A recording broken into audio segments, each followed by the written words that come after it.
প্রিয় উপস্থিতি, তো শুরুতে আমি যে হাদিস আপনাদের সামনে তেলাওয়াত করেছি সেই হাদিস এবং হাদিসের অর্থ সম্পর্কে আমরা সকলেই কম বেশি জানি। হাদিস কি? হাদিস হইল খায়রুকুম মান তাআল্লামাল কুরআনা ওয়া আল্লামা। হাদিসের অর্থ কি?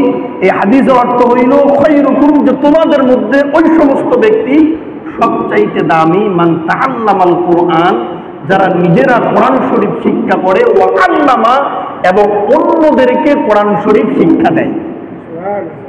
এই হাদিসের মধ্যে বিশ্বনবী মুহাম্মদুর রাসূলুল্লাহ সাল্লাল্লাহু আলাইহি ওয়াসাল্লাম বলতেছেন, খায়রুকুম মান তাআল্লামাল কুরআনা ওয়া আল্লামা। খায়রুকুম, যে তোমাদের মধ্যে ওই সমস্ত ব্যক্তি সবচাইতে দামি, মান তাআল্লামাল কুরআন, যারা নিজেরা কোরআন শরীফ শিক্ষা করে, ওয়া আল্লামা, এবং অন্যদেরকে কোরআন শরীফ শিক্ষা দেয়। তো এটা হইল হাদিসের অর্থ, এটা হইল হাদিসের অর্থ। এই হাদিসের উদ্দেশ্য কি? এই হাদিসের মাকসাদ কি? কিতাবের মধ্যে উল্লেখ করেছে যে এই হাদিসের উদ্দেশ্য হইল, এই হাদিসের মাকসাদ হইল যে নিজে ভালো কাজ করা এবং নিজের মাধ্যমে অন্য ভাইকে যে কোনো পন্থায়, যে কোনো উপায়ে, যে কোনো মাধ্যমে ভালো কাজের দিকে নিয়ে আসা। এটাই হইল সবচাইতে উত্তম কাজ এবং এটাই হইল সবচাইতে ভালো ব্যক্তির পরিচয়। ভালো ব্যক্তির পরিচয় কেন, কি কারণে? যে এক তো সে নিজে ভালো কাজ করলো, দ্বিতীয়ত তার মাধ্যমে এই যে আরেকজন ব্যক্তি ভালো কাজের মধ্যে আসলো, তো এক তো নিজে ভালো কাজ করার সওয়াব সে পাইল, দ্বিতীয়ত তার মাধ্যমে যে আরো একজন ভাই ভালো কাজের দিকে ধাপিত হলো, ভালো কাজ করলো, ওই ব্যক্তির ভালো কাজের সওয়াবও তার আমলনামায় জারি হইল। মিসাল দিলে বিষয়টা স্পষ্ট হবে।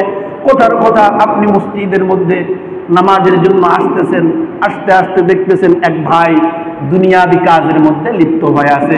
তা আপনি তাকে যে কোনো কৌশল, যে কোনো মাধ্যমে আন্তরিকতার সহিত তাকে বুঝায় মসজিদের মধ্যে নিয়ে আসলেন।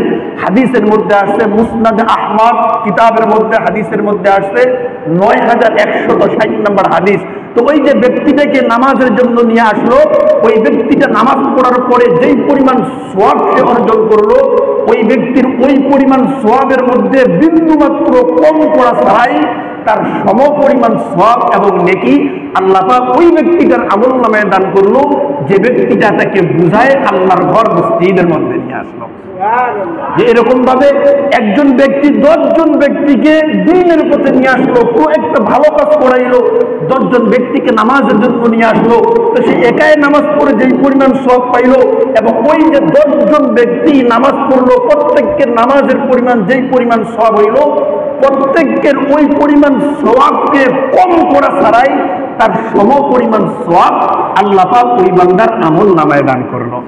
এই হাদিসটার উদ্দেশ্য হইল যে যারা নিজের ভালো কাজ করে এবং অন্যদেরকে যে কোনো উপায়ে, যে কোনো মাধ্যমে, যে কোনো পন্থায় ভালো কাজ করতে সাহায্য করে, এরাই হইল পৃথিবীর বুকে সবচাইতে উত্তম এবং ভালো ব্যক্তি। কেন, কি কারণে?